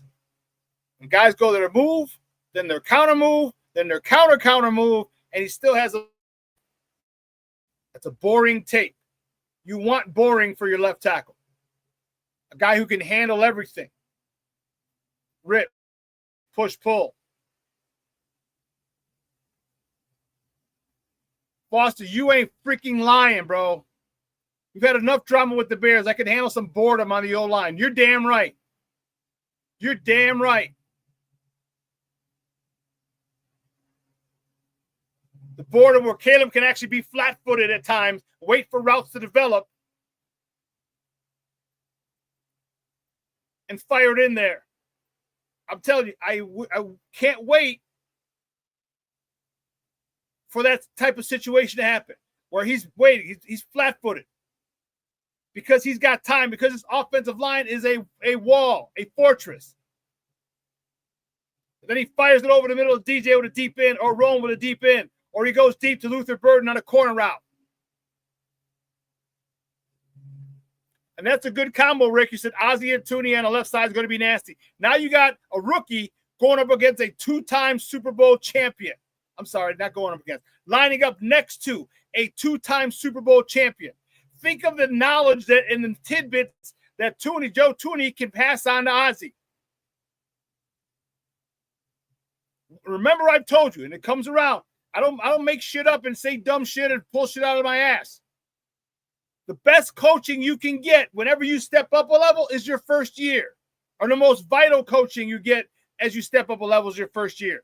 To get good coaching from the coach and from Joe Tooney next to you, a two-time Super Bowl winner who's worked with Tom Brady, blocked for Tom Brady, and block for Patrick Mahomes, the type of information that Ozzie can get from him is priceless. That's the kind of coaching and mentorship you need, which will make Ozzie a great left tackle. Ozzie could be vying for the Pro Bowl in his second or third season, which would be amazing for the Bears.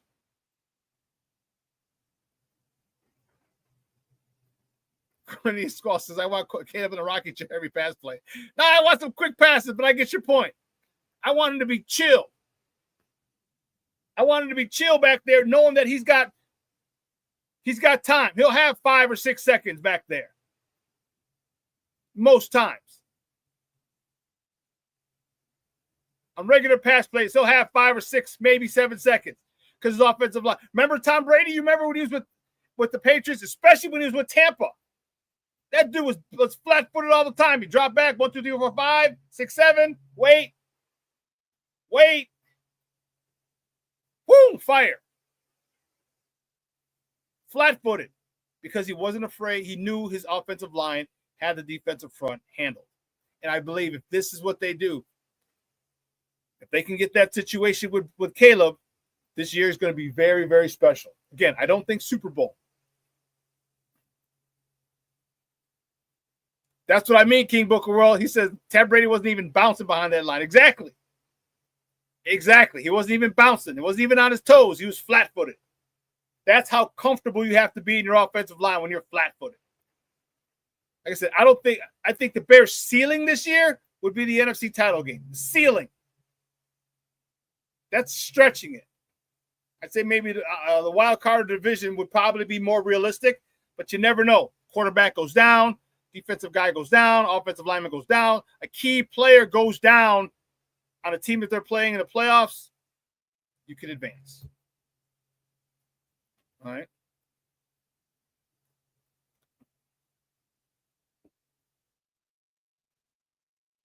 And this is where we're planning. This is a plan. This is the plan.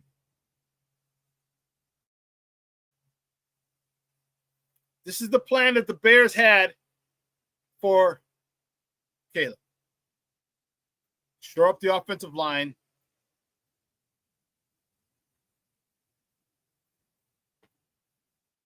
Give this quarterback ample time to throw.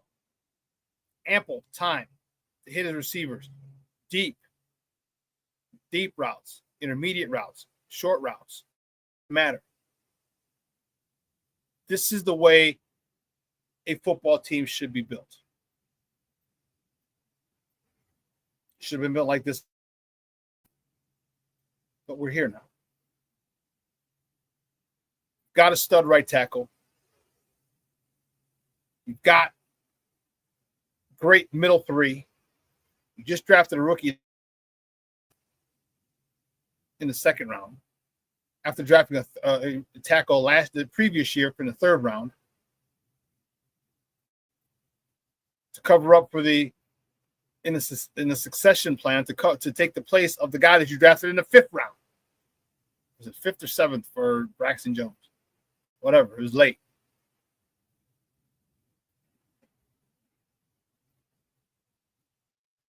This offensive line is going to be much better, which means this run game is going to be great. If you thought DeAndre Swift was good last year, and I did, think of what happens when you're going to get good offensive line play, which is going to open everything up. So we're in a good spot. We're in a good spot right now. The left tackle situation just got to be figured out. I think the best way in a perfect world would be to have Ozzie win it. And if you want to trade, I hear you. Someone's going to need a left tackle. King Booker World, you're right. That's my thought too. So the run game is going to be the surprise of the year. Watch. I could not agree more.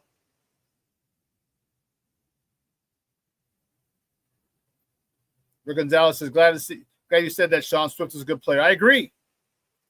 He proved me wrong. I didn't think he was going to be as effective last year as he was. Made me eat my words.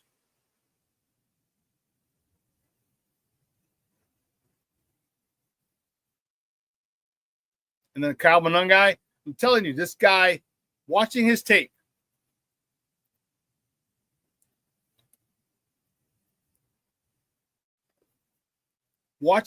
he's Ashton Genty without the speed. Without breakaway speed. He's got speed, just not breakaway speed. This guy can run between the tackles, great contact balance, has not fumbled in his entire college career. The Big Ten in rushing last year. He led the Big Ten in rushing the year prior. This guy's gonna come into play, and we've seen his highlights, how he passed pro, so he's not gonna have an issue getting his space up in there. So he's gonna be on the field. He's going to be on the field. And the more the defenses have a problem with the run, I'm telling you, listen, I don't care if Caleb throws for 4,000 yards and 30 touchdowns. Yeah, he should.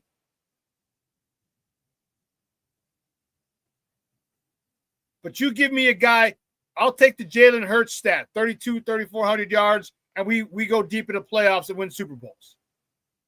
I'll take that. I'll take that. Because that's the most important thing. Now, if he gets 4,000 yards, 30 touchdowns, and we win a Super Bowl, even better. But I'm not worried about that stat. I'm worried about him. I'm not worried about him being comfortable, him leading this team. And part of the way to lead the team is you turn around and hand the ball to a good running back. Yeah, I think he had 2,600 yards. King Booker World, Jalen Hurts.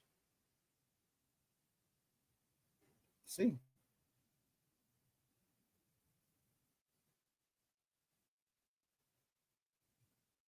$29.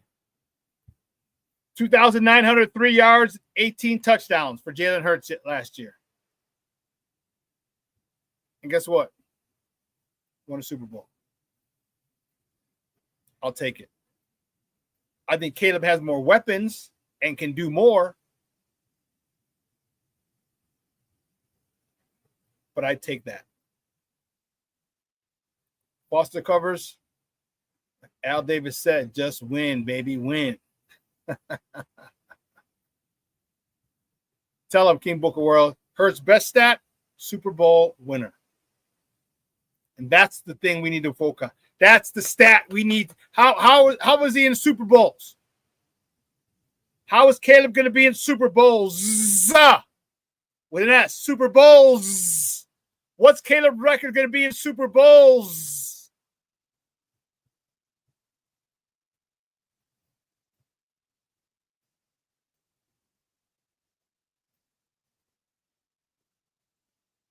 That's what I want to know. I want to see Caleb's record in Super Bowls. I want him to have a winning record in Super Bowls.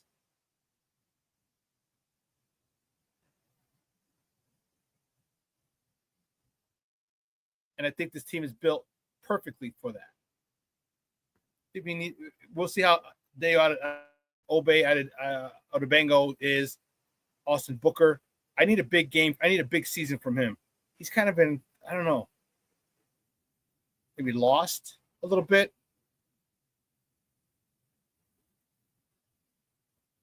I don't know. I would like to get more production from Austin Booker. I would. Which will help out our defense greatly. But listen, guys, 2 hours is come and gone. What a phenomenal, phenomenal show. Man, you guys are awesome. Chat, you got me fired up. Great comments, great questions, great debate in the chat. I love it.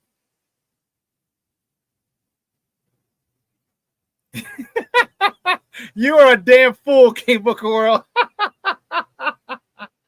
He said, when we win the Super Bowl, letting y'all know now, I'm getting arrested for butt naked running through the street.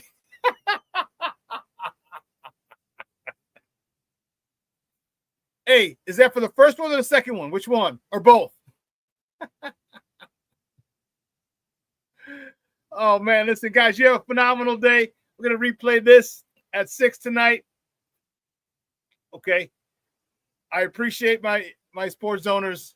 I love and appreciate the support you guys give me. Like I tell you all the time, let your loved ones know you love them because tomorrow is promised to no one. Guys, the weather's going to be beautiful here. All right, the next couple of days. The rain's over, I believe. Make plans, lunch, brunch, dinner, happy hour, drinks, something with your people. Okay? Do that. Tomorrow I'm probably going to head to Summerfest. I might be doing the show from a hotel room in Wisconsin, or if I come back tomorrow night, I'll be here. I'll be able to do the show on Friday from here. But, guys, you have a phenomenal, phenomenal day. So for everyone here at Sports Zone Chicago, guys, I'm your boy, the SuperBack, Shawn Sierra. Again, thank you, my sports owners. I love you and I appreciate the support. It's on Friday. Foster says, I'm going to Popeyes early. Make sure you put honey on that biscuit too, Papa. Guys, I'm your boy, the SuperBack, Shawn. I am out.